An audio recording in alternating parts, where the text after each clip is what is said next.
आज कॅबिनेटच्या बैठकीला शिंदेंचे बहुतांश मंत्री गैरहजर असल्याची बातमी आपल्या माध्यमातून आम्हाला बघायला मिळत आहे. काही मंत्री तर दालनात होते, मात्र त्यांनी बैठकीत येणं टाळलं असंही कळतंय. मला वाटतं ही बातमी काही फार अनपेक्षित अशी नाही आहे. मुळात वाया सुरत गुवाहाटी करत जेव्हा शिंदेंनी हा प्रवास केला तेव्हाच शिंदेंना हे सगळं ज्ञात असायला हवं की त्यांनी जे पेरलेलं आहे तेच उगवणार आहे. भाजपा कुणाशीही मैत्री ठेवू शकत नाही.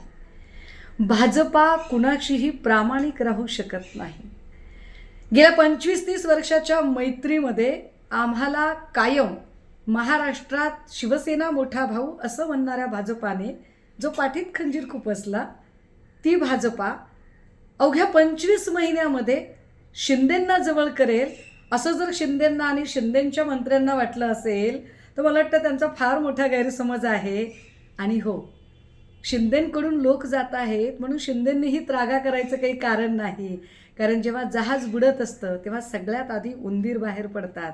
तुम्ही ज्यांना वाघ म्हणून सोबत घेतलेलं आहे ते सगळे उंदीर आहेत हे हळूहळू तुम्हाला कळायला लागेल.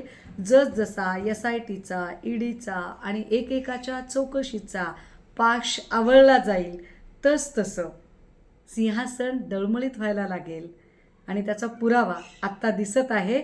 माध्यमांमधून बातमी तर अशीही कळते की फडणवीस म्हणतायत की तुम्ही उल्हासनगरमध्ये केलं ते काय, मग आम्ही केलं तर चुकलो कुठे. मला वाटतंय ठकास महाठक दोघेही एकमेकांना भेटलेले आहेत. त्यामुळे छान चाललंय सगळं. शुभेच्छा.